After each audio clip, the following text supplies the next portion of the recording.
En 1944, l'armée de l'air américaine disposait d'un parc de 10 000 appareils et d'un demi-million d'hommes stationnés en Grande-Bretagne. C'était la plus grande force aérienne de combat de l'histoire. 50 000 d'entre eux périrent ou disparurent au combat, comme 70 000 hommes de la Royal Air Force.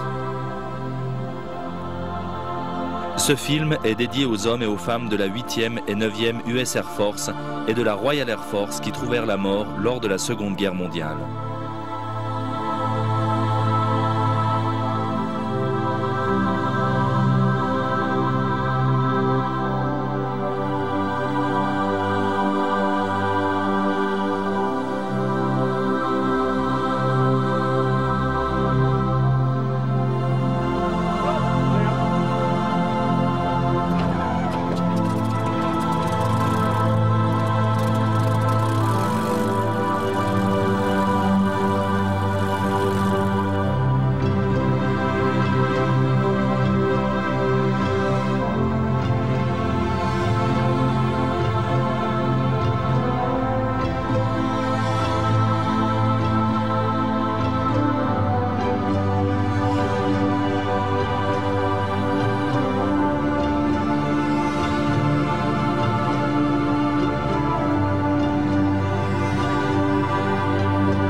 Janvier 1933, Adolf Hitler est élu chancelier. En quelques mois, il retire l'Allemagne de la Société des Nations et de la Conférence de désarmement. Pendant ce temps, en violation du traité de Versailles, il organise son réarmement. Il annonce bientôt la remise en service de la Luftwaffe et la création d'une armée de plus d'1 demi-million de soldats. Mais alors que les politiciens occidentaux tentent de prévenir les événements survenus 20 ans auparavant, la transformation de la Royal Air Force a déjà commencé. En 1931, l'Angleterre remporte la Coupe Schneider en établissant un nouveau record de vitesse à 547 km/h. Quelques jours plus tard, il montait à 650 km/h. L'époque des chasseurs biplans était révolue. Il fallait clairement un nouveau type d'appareil et également un nouveau type d'armement. Avec leur cadence de tir limitée, les mitrailleuses placées sur le nez de l'appareil et synchronisées avec l'hélice s'avéraient dépassées face à des avions volant à plus de 400 km/h. L'Angleterre effectue une percée en 1934. Sur la demande du ministère de l'Air et grâce au travail d'une poignée de passionnés, les premiers chasseurs équipés de mitrailleuses déportées apparaissent. Les Hawker Hurricane et le célèbre Supermarine Spitfire. Ces deux machines allaient devenir le fer de lance de la Royal Air Force. Hawker était le premier constructeur à effectuer les essais en vol dès le 6 novembre 1935 avec son Hurricane Mark I. 4 mois plus tard, le 5 mars 1936, le prototype du Spitfire quitte le sol pour la première fois. Ils avaient une foule de points communs. Les deux étaient propulsés par ce qui allait devenir la référence en matière de moteur, un Rolls-Royce Merlin. Et bien que leur fuselage était différent, ils étaient équipés des mêmes mitrailleuses, 8 Browning 303 montées dans les ailes. George Unwin allait devenir l'un des as de la Royal Air Force durant la bataille d'Angleterre. Le Spitfire était un excellent appareil. Il disposait d'une force de frappe considérable grâce à ses 8 mitrailleuses. Mais il n'était pas aussi efficace qu'un Hurricane, dont l'implantation des canons était plus compacte.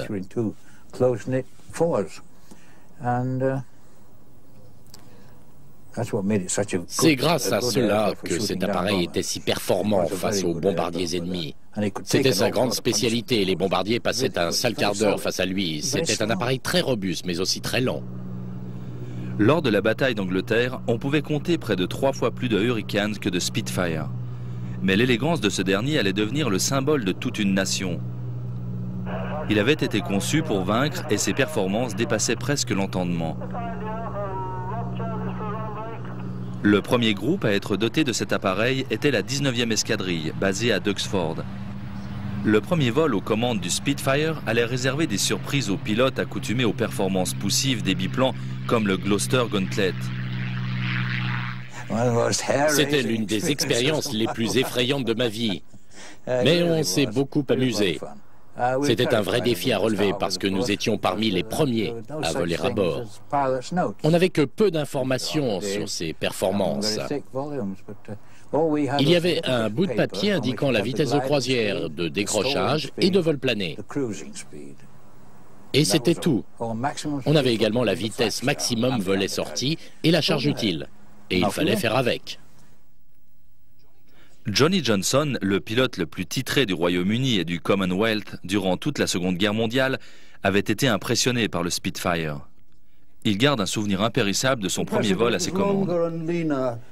Il était très impressionnant, plus long et plus élancé que tous les appareils que j'avais vus jusqu'alors. Il ressemblait un peu à une voiture de course si on le comparait à une voiture familiale.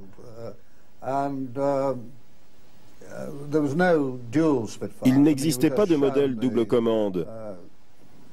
On vous montrait juste comment fonctionnait l'avion et c'était à vous de jouer. Les 2 ou 3 premières fois que j'ai volé à son bord, je n'avais qu'une seule idée en tête, le ramener entier. Mais petit à petit, les choses se sont améliorées. 6 semaines après le premier vol du Hurricane, ce qui allait devenir le plus redoutable chasseur allemand faisait ses essais en vol. Le Messerschmitt Bf-109. Il fut construit à plus de 3000 exemplaires, ce qui en avait fait le chasseur le plus produit de la Seconde Guerre mondiale. C'était également un adversaire de taille pour les Spitfire et les Hurricane. Avec son armement regroupant canons et mitrailleuses et son moteur à injection Daimler-Benz, cet appareil était un adversaire redoutable. Peu de temps après l'évacuation des troupes britanniques de Dunkerque, en prélude à l'invasion, la Luftwaffe lança une opération visant à détruire le commandement aérien de la Royal Air Force. C'était la fameuse bataille d'Angleterre. Des assauts incessants pendant 116 jours, durant lesquels 700 Spitfire et Hurricane avaient dû faire face à près de 4 fois plus de Bf-109. Chaque jour, dans le ciel du sud de l'Angleterre, les combats tournoyants faisaient rage dans la confusion la plus totale.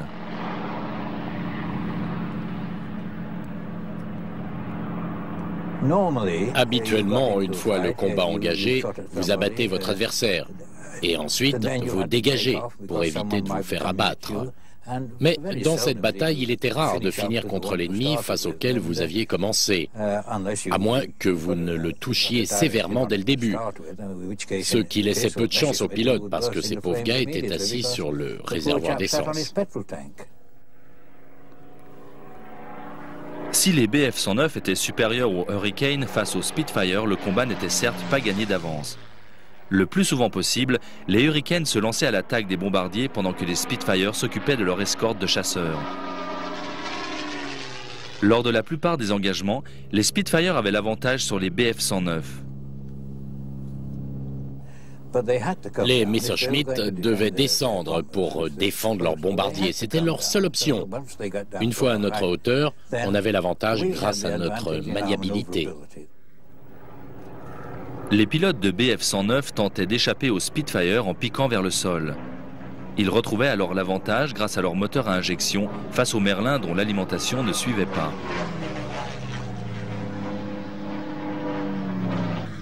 Cet élément mis à part, les pilotes de Bf-109 ne faisaient pas le poids face aux Spitfire, quelle que soit la configuration du combat.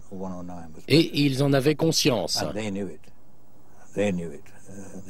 Dès qu'ils avaient un Spitfire dans leurs 6 heures, ils piquaient et ils fichaient le camp.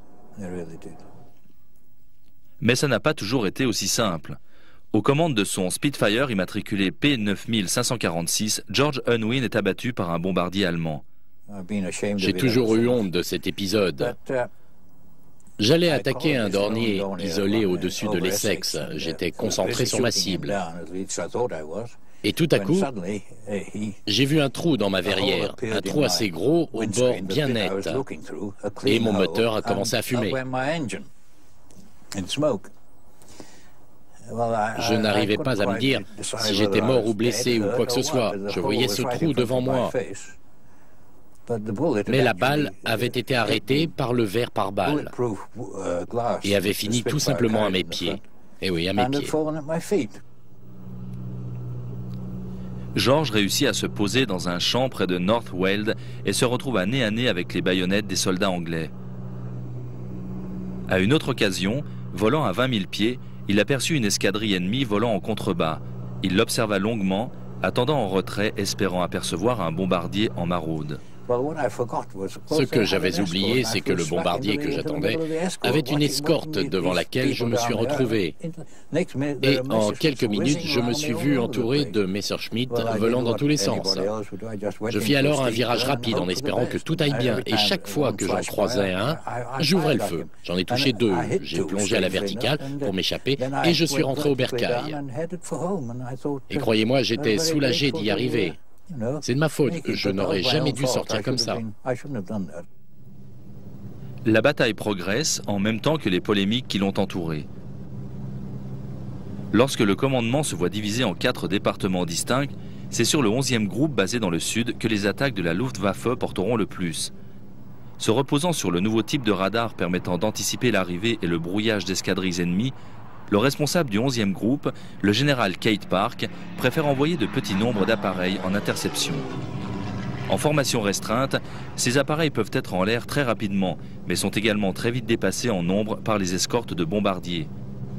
Plus au nord, au sein du 12e groupe, Douglas Bader de l'escadrille 242 et le lieutenant-colonel Leigh Mallory préféraient des formations plus importantes. Avec 5 escadrilles, soit 60 appareils prenant l'air ensemble, sous l'appellation escadre d'Uxford, les risques étaient réduits. Le plus dommage dans toute cette histoire, c'est que Leigh Mallory du 12e groupe et Park du 11e ne s'entendaient pas du tout. C'est le moins que l'on puisse dire. Il semblait que Park était toujours réticent à recourir aux grandes formations, au départ de Duxford ou de Reitering, ou encore du 10e groupe. Il disait toujours qu'il n'avait pas le temps de constituer de grandes escadres à cause de la portée des radars et de la distance à franchir par-dessus la Manche pour atteindre le Pas-de-Calais. Mais il avait tout le temps qu'il aurait fallu. Il a eu tort de ne pas tirer avantage des grandes escadres.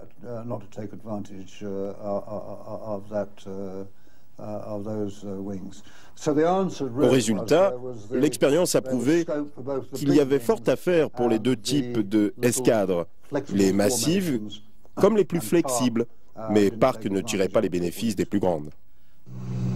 En septembre qui suit, forte de 5 escadrilles, l'escadre d'Uxford se voit faire face à une formation de dorniers escortée par une dizaine de M110. Bader est parti avec ses 3 escadrilles de Hurricane et je crois que ce fut la seule fois depuis Dunkerque que l'on employait la configuration d'attaque numéro 1, comme on l'appelait avant la guerre. À savoir que les formations sont parties à l'assaut d'une autre formation sans restriction aucune. C'est ainsi que nous avons regardé depuis le sol tous ces Hurricanes partir à l'attaque 3 par 3 et dégommer ces Henkels. George et les autres pilotes de Spitfire attendaient qu'il n'y ait plus que quelques bombardiers encore en l'air pour se joindre à la mêlée et attaquer l'escorte des Messerschmitt 110. 24 Spitfire contre 10 110, pour nous c'était le paradis.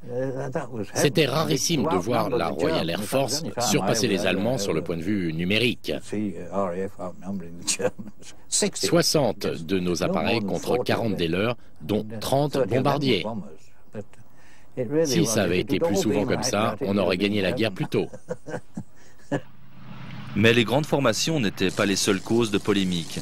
Les ouvrages tactiques de la RAF d'avant-guerre spécifiaient que les appareils devaient voler en formation serrée de 3 appareils dites VIC. Cette tactique fut employée en 1940. Elle laissait malgré tout les appareils anglais en infériorité numérique face à la formation flexible de 4 appareils de la Luftwaffe. Ils volaient disposés en éventail, 2 par 2, à bonne distance, avec 2 appareils en couverture, des 2 autres qui volaient à 300 ou 400 mètres plus loin. Ils nous étaient supérieurs, bien sûr, dans notre formation VIC, qui avait probablement dû être inventée par un fonctionnaire du ministère de l'Air qui n'avait peut-être jamais volé de sa vie. Il avait eu l'idée qu'en volant en formation serrée de 3 appareils, vous aviez alors 24 canons pointés systématiquement sur un bombardier ennemi.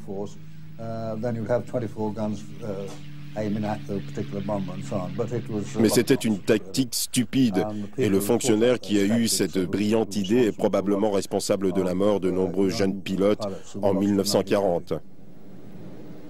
Au cours de la nuit du 24 août, des bombes allemandes tombent sur Londres pour la première fois depuis 1918. La nuit suivante, les bombardiers anglais effectuent un raid de représailles sur Berlin. Au résultat, le 7 septembre, la Luftwaffe attaque avec une vigueur accrue son seul et unique objectif, le cœur de Londres.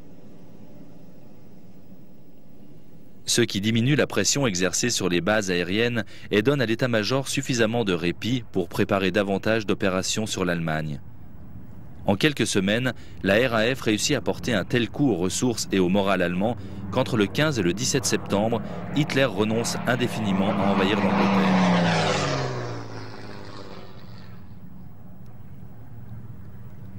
En 1941, soulagée de la menace d'invasion, la RAF passe à l'offensive en introduisant une nouvelle forme d'attaque dite de la ruche. Avec un groupe de bombardiers servant d'appât, le commandement de la RAF tente d'attirer la Luftwaffe dans les filets d'une masse considérable de chasseurs britanniques. Lors d'un tel raid au-dessus de la France, en août 1941, Johnny Johnson volait comme ailier dans une formation de 4 appareils en compagnie de Cocky Dundas, Jeff West et Douglas Bader. Dans le combat qui s'ensuivit, Johnson détruisit un ME-109, mais ce fut le dernier vol effectué aux côtés du désormais légendaire Bader. Bader avait entraîné un grand nombre de jeunes pilotes qui acquirent grâce à ses facultés innées de leader une grande expertise du combat aérien. Il était audacieux et détestait les Allemands. Il avait une capacité incroyable à garder le recul nécessaire dans le feu du combat aérien et à maintenir ses hommes groupés, ou à les reformer pour poursuivre l'objectif une fois l'obstacle éliminé. Douglas inspirait les gens, et c'était un meneur d'hommes naturel.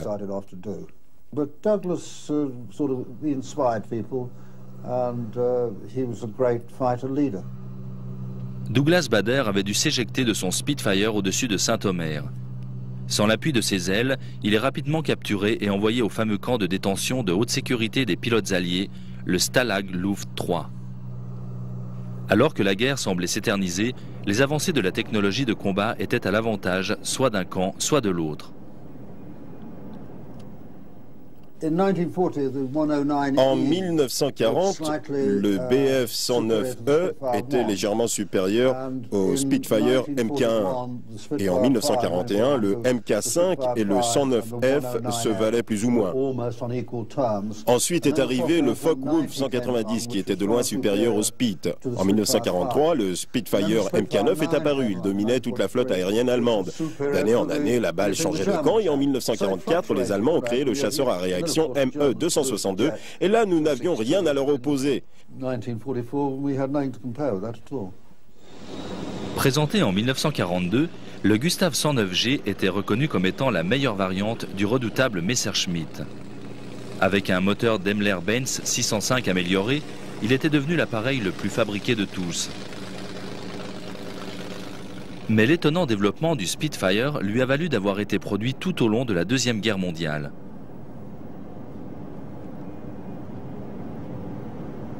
Avec environ 20 modèles différents et des moteurs dont la puissance a doublé, il n'est pas surprenant d'apprendre que les pilotes avaient leurs favoris. J'ai volé sur la plupart des Spitfire jusqu'au Mark 24. Mais le Mark II était la machine parfaite. Ce n'était pas le meilleur chasseur, mais sa maniabilité était inégalable, vraiment. Sa puissance s'alliait parfaitement à son poids.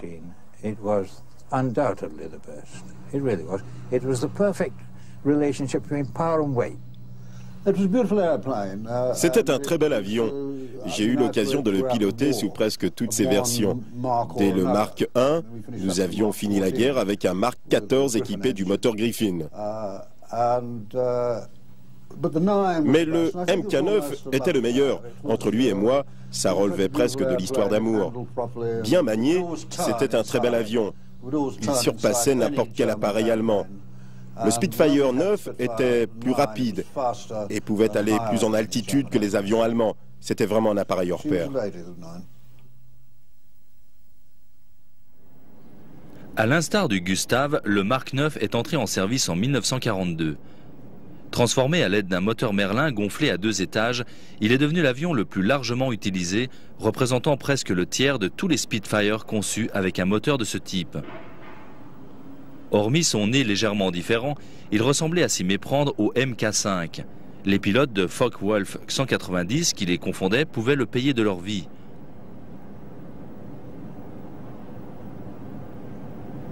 Le MH434 est un authentique Mk4. Il représente le seul Spitfire existant qui n'a jamais été reconstruit. Véritable vétéran de la guerre, il a abattu 5 avions, dont 3 Focke-Wulf 190. Environ 50 ans après qu'il ait quitté l'usine de Castle Bromwich, Mark Hanna se souvient de son premier vol à bord du MH434. Une fois que je me suis habitué à l'appareil, j'ai vraiment ressenti que c'était un avion fantastique. De plus, la légende qui entoure les Spitfire est tout à fait vraie. C'est un avion sensationnel, d'une maniabilité très efficace. En 1942, la Grande-Bretagne n'était plus seule dans le conflit et lors du débarquement allié en mai, les Américains sont arrivés en force. En l'espace d'1 an, on comptait environ 100 000 pilotes américains en Grande-Bretagne. Le jour du débarquement, il a été multiplié par 5. 2 unités aériennes américaines étaient impliquées, la 8e et la 9e. En 1945, ils occupaient 180 terrains d'aviation dans le Royaume-Uni, la plupart d'entre eux situés dans la partie est de l'Angleterre.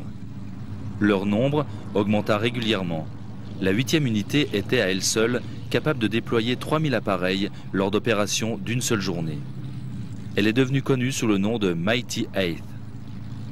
La 9e Air Force étant en charge du soutien des troupes au sol.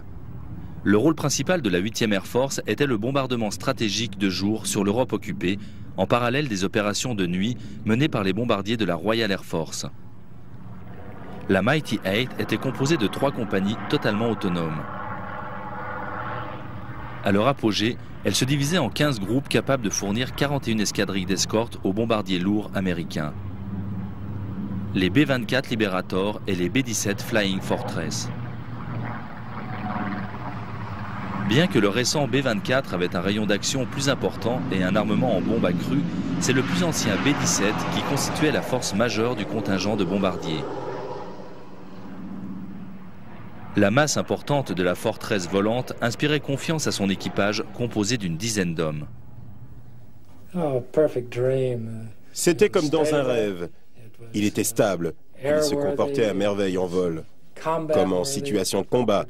Il pouvait accuser de terribles coups, et pourtant vous aviez la certitude qu'il vous ramènerait à bon port. Le B-17 était un superbe appareil. Il pouvait encaisser presque sans limite. Le jour où nous avons été abattus, touchés en plein par 3 projectiles de 105 mm, le moteur intérieur droit a complètement été pulvérisé et l'intérieur gauche ne tournait qu'à la moitié de sa puissance. Alors que nous étions touchés au flanc et à la queue, nous avons quand même réussi à franchir plus de 700 km.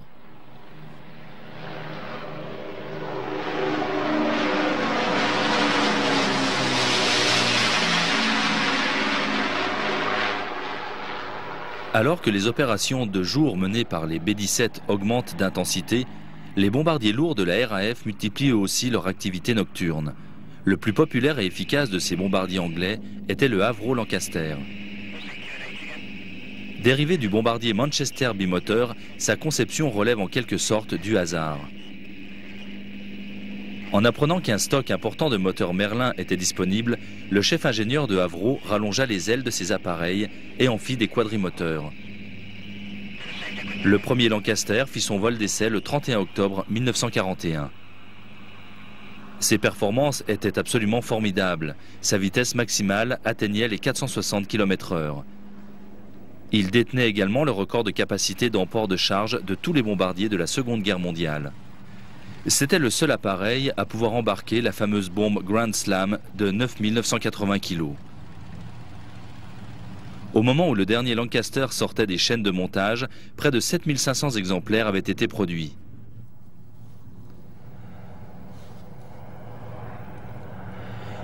Durant les premiers jours de la campagne de bombardement américain, on pensait que la combinaison de la puissance de feu d'une formation de B-17 suffirait à parer les attaques de la Luftwaffe. Mais jour après jour, le renforcement des positions allemandes causait de lourdes pertes. Si on retrouvait souvent des Spitfire en escorte des forteresses volantes, les avions les plus souvent utilisés restaient les P-47 Thunderbolt et les P-38 Lightning du 8e Air Force. Duxford, l'ancienne base ayant accueilli les Thunderbolt de la 78e compagnie du 8e Air Force, est maintenant devenue un musée. Stephen Gray nous parle des qualités de cet appareil.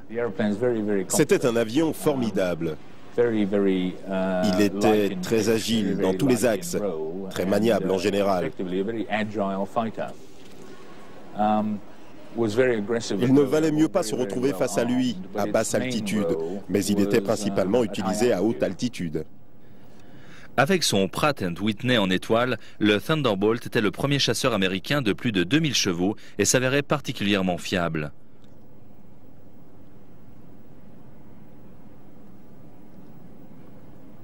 Comme le B-17, il était capable de subir de nombreux tirs. Mais avec la plus grosse cylindrée jamais produite, il avait tendance à intimider les pilotes au premier abord.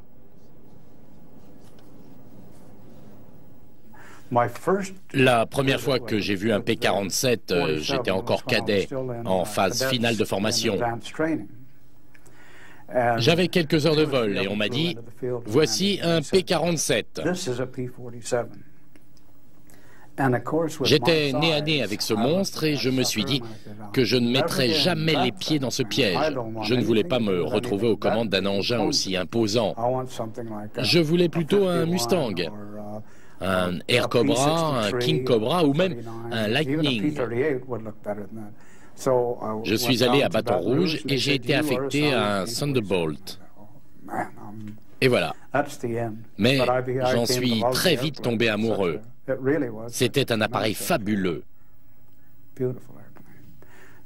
Vu de l'extérieur, il faisait peur, mais il était formidable.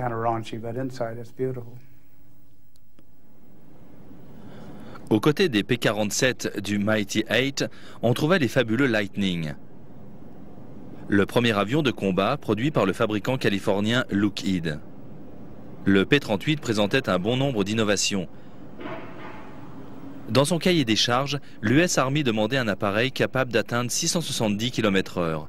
C'était le premier monoplace bimoteur. Le premier à être construit entièrement en métal et le premier avion à double queue en configuration tricycle. En janvier 1939, le prototype écrasait le record de traversée des États-Unis, mettant un terme aux critiques qui le jugeaient trop fragile pour un avion de chasse. Il ne faisait pas l'unanimité. La Royal Air Force ne l'aimait pas beaucoup et ne l'a jamais mis en service pour des raisons assez obscures d'ailleurs. Mais il s'est rapidement révélé très efficace, aussi bien sur le théâtre européen, méditerranéen et pacifique. Je n'ai pas énormément volé à son bord, mais je crois pouvoir vous certifier que c'est un excellent appareil. Il a un avantage unique, c'est que même avec un moteur en moins, il peut vous ramener à la base. Équipé d'un canon de 20 mm et de 4 mitrailleuses Browning montées dans le nez, les premiers exploits du P-38 ne se firent pas attendre. Les Allemands l'appelaient le diable à queue fourchue.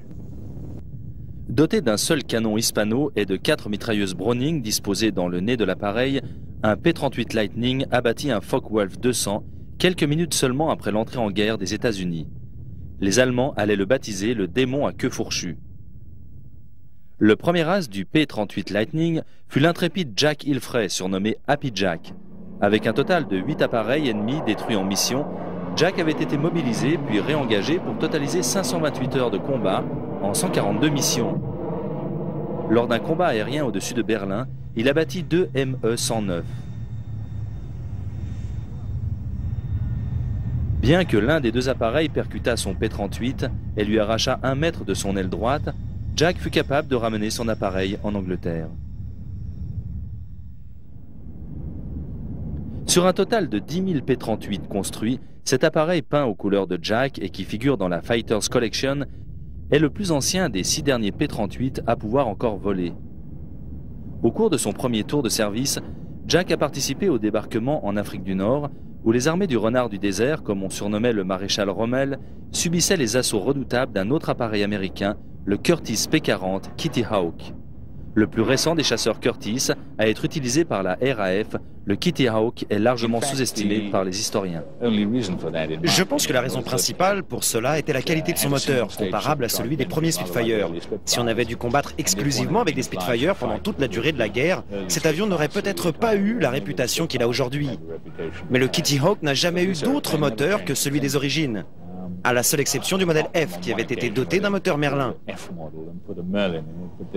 Si on l'avait doté d'un moteur comme celui du Mustang ou du Spitfire Mark IX, ça aurait été un avion insurpassable.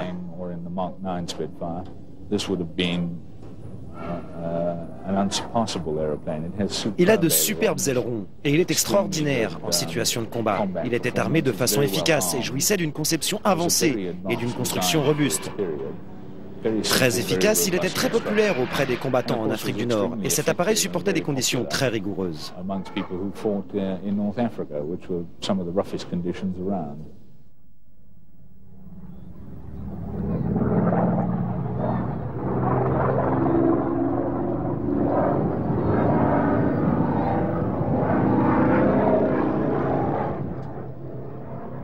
Lors de la guerre du Pacifique, les Américains s'étaient équipés d'une gamme très vaste d'appareils de plus ou moins grande importance, du Grumman F-6 L4 au puissant Chancevaux Corsair.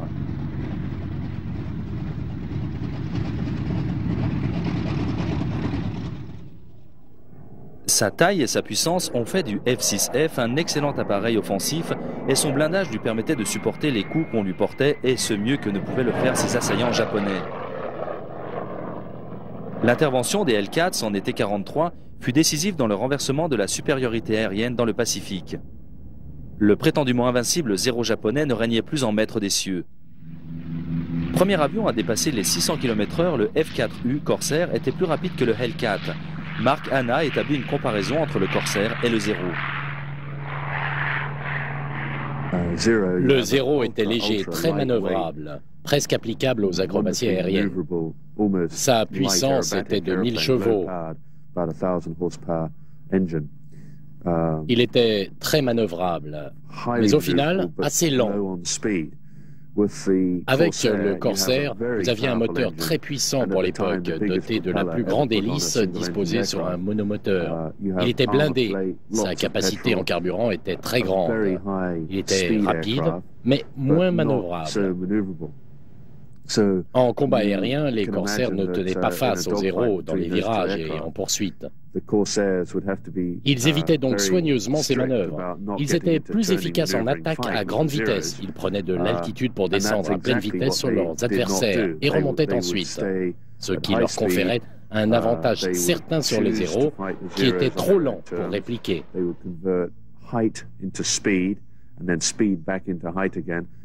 Tout ce qu'ils pouvaient faire, c'était de virer pour affronter les Corsaires face à face en les voyant arriver. Le Corsair pouvait également sortir d'un duel aérien sans difficulté pour retourner au bercail.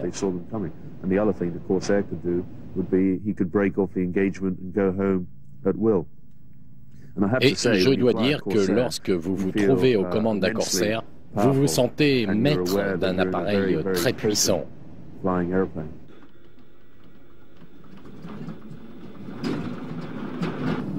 Mais ce fut le Thunderbolt qui fut l'avion américain construit en plus grand nombre d'exemplaires. Comme le Spitfire, il connut plusieurs versions et chaque pilote avait son modèle de prédilection. Fred Christensen, qui volait sur des P-47 avec la 56e escadre, a homologué 22 appareils ennemis abattus. Je pouvais sortir d'un virage mieux que n'importe quel chasseur allemand. Mon D-10 était remarquable. Je le préférais au D-25 qui était plus lourd et qui était équipé de nombreux accessoires automatiques, qui, je pense, étaient inutiles pour le pilote. Pour chaque kilo de charge utile que vous rajoutiez, il aurait fallu prévoir de les compenser avec 100 chevaux supplémentaires.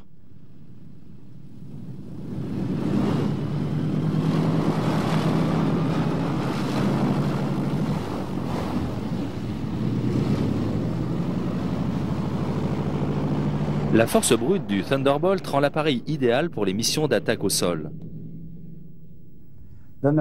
C'était quelque chose. J'étais ailier lors d'une mission au-dessus de la petite base de Gelsenhausen. On a vraiment mis le paquet sur cette base. On l'a complètement détruite. Je pense que j'ai démoli 4 appareils et sérieusement endommagé plusieurs autres. Quand on a fini, les autres sont arrivés pour la relève. Nous avons grimpé en altitude pour laisser le tir clair. Il ne restait plus grand-chose debout. On pouvait voir s'élever un nuage noir. On avait mis l'endroit en pièces. C'était une journée vraiment bien remplie. La plupart des bases aériennes allemandes étant défendues par des batteries de canons anti-aériens, la règle d'or pour les pilotes était de ne surtout pas revenir faire un passage.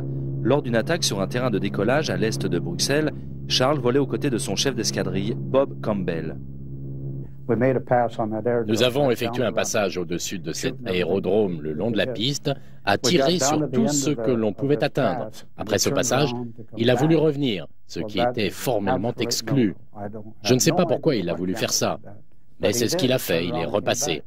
Et moi, j'ai été contraint à le suivre. Nous sommes repassés, et il a été touché, et il a heurté la piste et a explosé sous mes yeux. J'ai traversé les flammes de son appareil. Arrivé à l'autre bout de la piste, j'ai redressé et j'ai regardé en bas. Il y avait une église et un cimetière. Je me souviens de l'ironie terrible de ce que j'ai vu en bas. Une bien funeste journée.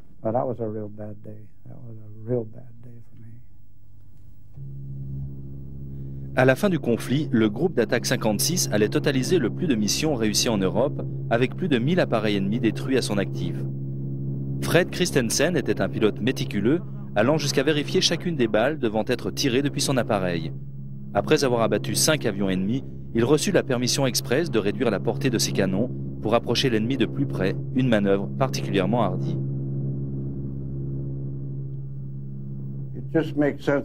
C'est évident que si vous vous approchez de trop près, des débris de l'autre appareil peuvent venir percuter votre hélice, vous déséquilibrer et vous descendre.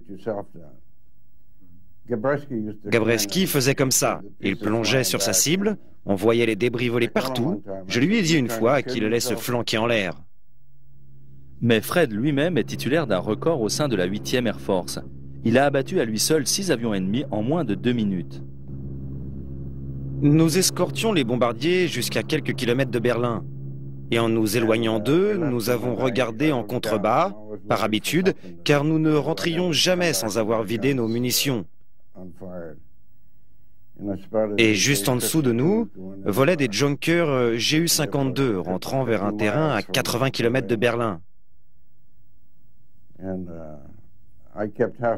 J'ai gardé la moitié de mes hommes avec moi en couverture et on a descendu 4 appareils. Sur 12 avions, on en a abattu 10. Lors d'une autre mission, Fred décida de s'en prendre à 48 Focke-Wulf avec seulement 4 Thunderbolt. À l'âge que j'ai atteint aujourd'hui, je repense à quel point j'étais idiot d'entreprendre pareille folie. Mais quand j'ai réussi à battre ma cible, et je suis certain que vous avez dû en voir les images dans des documentaires, un Focke-Wulf qui se désintègre complètement. Je suis passé à travers toute cette ferraille, et on ne voyait plus mes cocardes tellement il m'avait aspergé d'huile et de suie.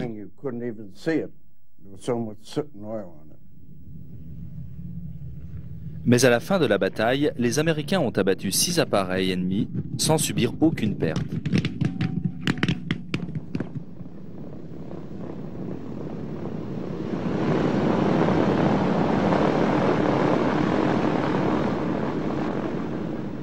À mesure de la progression de la campagne de raid de jour, les bombardiers de la 8e étaient envoyés pour frapper à chaque fois plus loin au cœur du territoire allemand.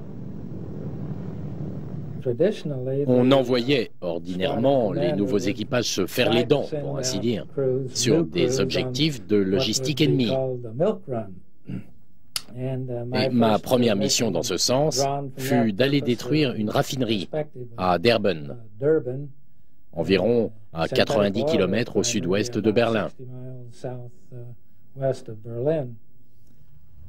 9 des 36 forteresses du groupe allaient être abattues, pendant que le B-17 de Rey était attaqué par un 109 acharné qui détruit le compartiment radio. Lors de sa première et dernière mission, le canonnier de flanc droit perdit son bras et 2 autres membres d'équipage furent sévèrement touchés. Malgré tout, le B-17 rentrera à sa base.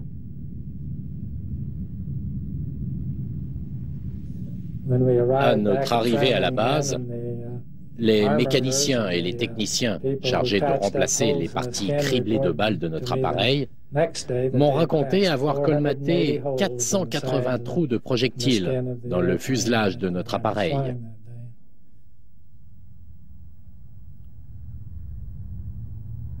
En automne 1943, surviennent les raids de Regensburg et Schweinfurt qui sont demeurés de sinistre mémoire. Arrivés bien au-delà du rayon d'action des chasseurs les accompagnant d'ordinaire, les bombardiers sans escorte rencontrent le feu de la Luftwaffe à l'aller comme au retour. 60 B-17 sont perdus à cette terrible occasion le 17 août. Près d'un mois plus tard, 60 autres appareils ne rentrent pas à la base au terme d'un second raid aux résultats néfastes pour les Allemands. Les noms de Regensburg et Schweinfurt resteront gravés dans les mémoires en lettres noires. Je me souviens les avoir rencontrés à la suite du raid sur Schweinfurt. Une formation majestueuse en lambeaux qui se battait pour rester en l'air et surtout en vie jusqu'à sa base, parmi les forteresses écrasées au sol, les membres d'équipage quittant leurs appareils en flammes. Je crois me rappeler qu'ils ont perdu 20% de leurs appareils à la suite de cette mission-là. Toujours sans escorte, les bombardiers américains étaient à la complète merci des essaims de Focke-Wulf et de Messerschmitt. Les pertes en hommes et en matériel étaient considérables. Mais à la fin de l'année 1943, on introduisit l'avion qui allait renverser radicalement le cours des choses, le nord-américain P-51B Mustang.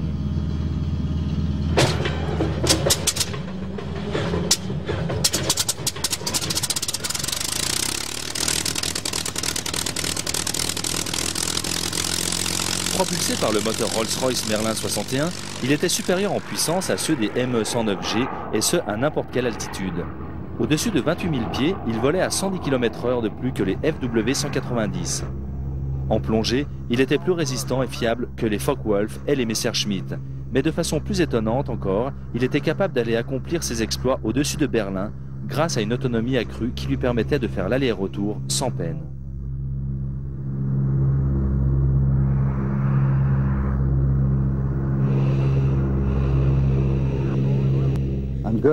Lorsque Göring aperçut le Mustang au-dessus de Berlin, il aurait dit « La guerre est perdue pour nous » et ce fut prouvé par la suite. C'est un soulagement intense qui a quanté un Mustang. À mesure que de nouveaux Mustangs arrivent par centaines des chaînes d'assemblage, c'est l'avion ennemi qui semble se flétrir, les bombardiers ne survivant pas aux assauts de l'appareil américain. Avec sa vitesse de pointe de 711 km/h, le Mustang permet à ses pilotes d'élaborer des stratégies efficaces contre des chasseurs allemands plus lourds. En combat, les Messerschmitt et les Focke-Wulf ne parvenaient pas à faire des virages très serrés. Et lorsqu'ils se lançaient contre un bombardier, ils avaient aussitôt du mal à semer les Mustangs qui leur tombaient dessus. Ça rappelait les corsaires et comment ils fondaient sur la cible avec leurs attaques fulgurantes avant de prendre de l'altitude et d'attendre la frappe suivante.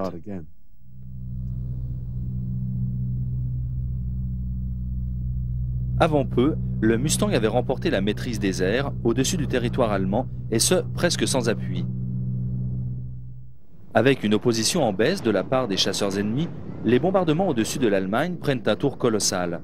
Parfois, c'est la 8e Air Force tout entière qui se voyait mobilisée pour une sortie. Il y eut en effet de nombreuses occasions de voir la 8e au grand complet pour une même mission. Et je crois ne pas me tromper en affirmant qu'avec les appareils des 3 divisions, on aurait pu aligner les bombardiers les uns derrière les autres sur une distance de 80 km. Je parle de l'addition de la longueur totale, du nez à la queue des appareils.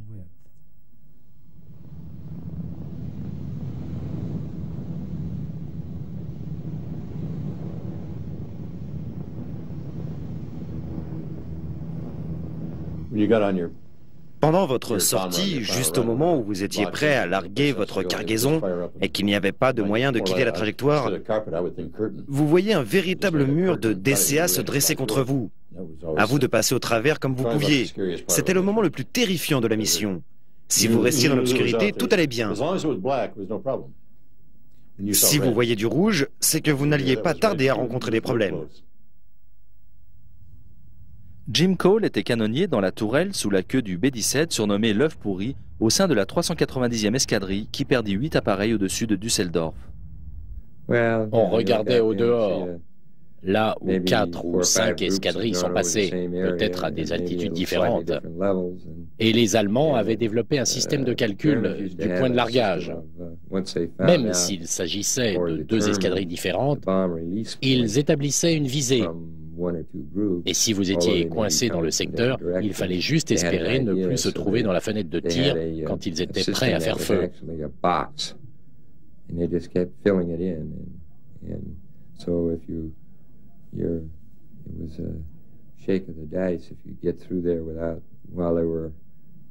Et je me souviens que ce soir-là, après avoir largué nos bombes, un de nos appareils fut touché et nous nous sommes pris ces débris en même temps que les tirs de DCA.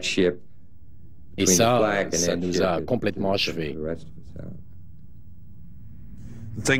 Comme le dit Pierre Kosterman, c'est totalement imprévisible. Dans un combat aérien, en près de 20 secondes, vous arrivez à cerner le type de pilote que vous avez pour adversaire et à évaluer vos chances de le battre. Mais avec la DCA, vous êtes tranquillement assis dans votre appareil et tout fonctionne. La seconde d'après, vous êtes dans les problèmes jusqu'au cou. La Luftwaffe se montre de plus en plus réticente à aller se frotter aux importants déploiements des forces aériennes alliées, confortant les pilotes dans l'idée qu'ils ont parfaitement mené leur plan de destruction systématique des ressources ennemies. Fred a fait de nombreuses fois partie de l'escorte des bombardiers ayant pris pour cible les villes de Schweinfurt, Brême et Cologne. J'avais visité l'Europe en 1935 et que durant mon séjour, j'avais pu admirer le vieux continent dans toute sa splendeur esthétique. Et ça m'a simplement bouleversé de voir une beauté comme la ville de Cologne réduite en cendres. Le 6 juin 1944, la 144e escadre canadienne, sous le commandement de Johnny Johnson, effectue 4 missions de couverture des plages normandes. 48 heures plus tard, à Sainte-Croix-sur-Mer, ils entrent dans l'histoire de l'aviation de guerre en étant les premiers Spitfire à atterrir sur le sol français. Le Spitfire Mark IX, immatriculé ML417, faisait partie du nombre. Dans un verger près du village, les Français accueillent les pilotes anglais avec des fleurs, des fruits et du vin.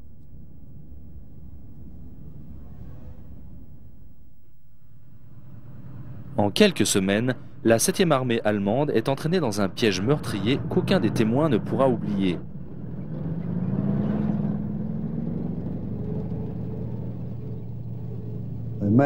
Les Américains ont commencé à se disperser en août et la 7e armée allemande était coincée à Falaise. La puissance tactique alliée est intervenue et les Spitfire et les Typhoon ont décimé toute une armée. La bataille de Normandie a été remportée par les forces aériennes tactiques et non pas par l'armée. Tout comme l'opération Tempête du désert a été conclue par les forces aériennes tactiques et non par l'armée.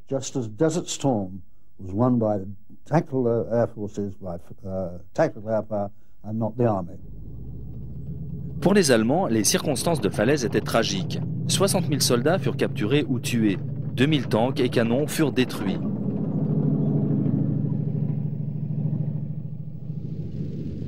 Depuis le débarquement, les pertes allemandes ont atteint des proportions astronomiques, avec plus de 600 000 victimes.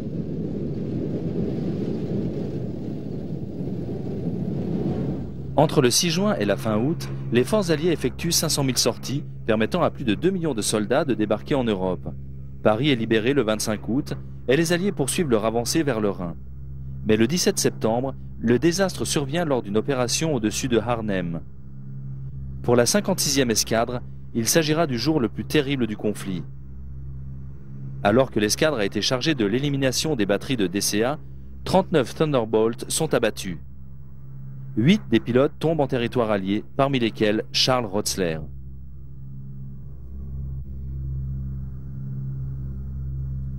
Mes ailes étaient criblées de trous, mes volets aussi, et ainsi que le fuselage.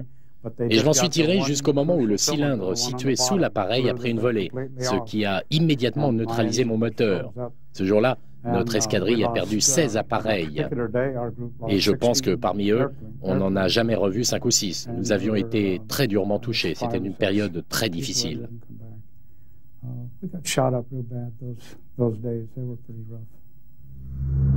Mais pour les chasseurs et les bombardiers, il y avait aussi des moments plus légers. Une de nos blagues préférées était de monter très haut, au-dessus d'un bombardier que l'on choisissait, par exemple un avion qui effectuait la liaison d'une base à l'autre, et on restait sous le couvert des nuages, avant de piquer derrière eux et de redresser subitement devant eux.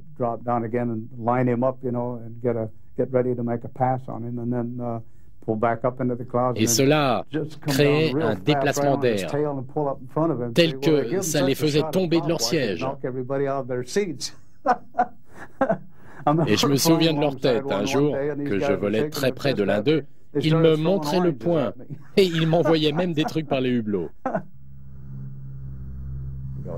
On faisait aussi tout le temps des défis. Un petit appareil venait se placer près d'un grand et faisait une acrobatie, mettant l'autre défi d'en faire autant. Quand on ne pouvait pas, on coupait un moteur et par radio, on demandait au monomoteur d'en faire autant.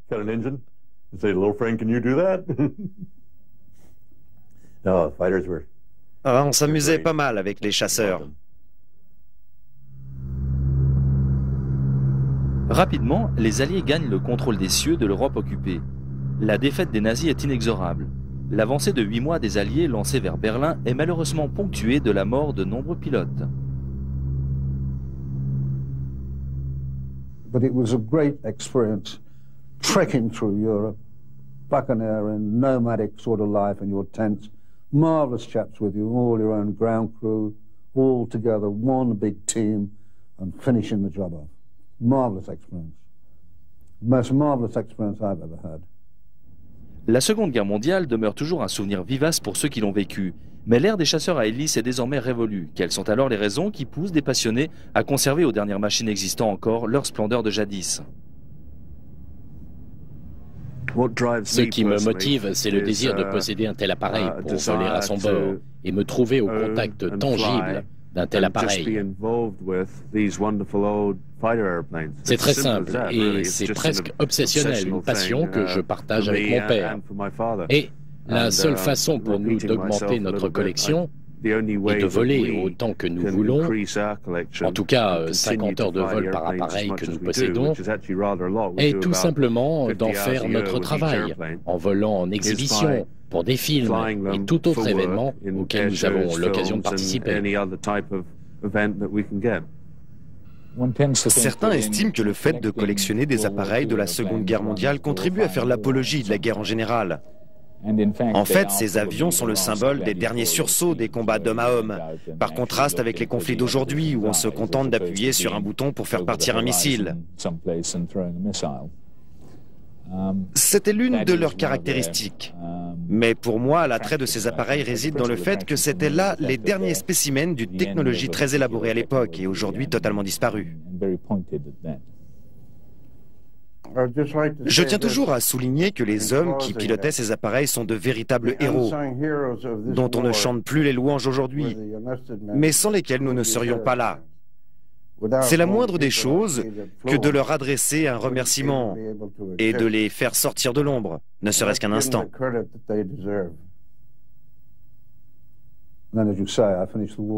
J'ai fini la guerre à un endroit nommé Celle, tout près de Belsen. Nous ignorions ce qu'était Belsen avant que les odeurs nous parviennent. Nous étions à 5 km et nous sentions les odeurs d'aussi loin. Les docteurs sont un jour venus nous dire qu'on envoyait tous les Juifs à la mort. Et ils nous ont fait transporter tout le matériel médical dont on disposait.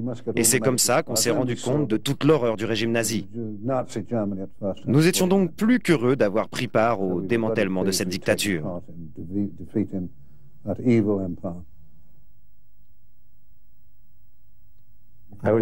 J'avais 19 ans. Cela semble s'être passé il y a si longtemps. On oublie facilement les mauvais souvenirs. On ne retient que les bons.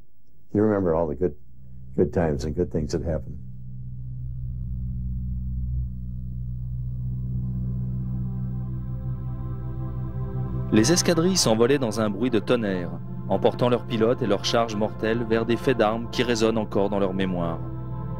Les gens les regardaient partir et les accompagnaient par la pensée et les prières. Et c'était toujours un poids terrible sur le cœur lorsqu'on attendait leur retour, d'apprendre qu'ils n'étaient pas revenus de leur mission. Ils étaient si nombreux et si jeunes, trop jeunes pour les voir ainsi disparaître à jamais. Mais ils vivent encore dans les cœurs de certains d'entre nous, pour toujours.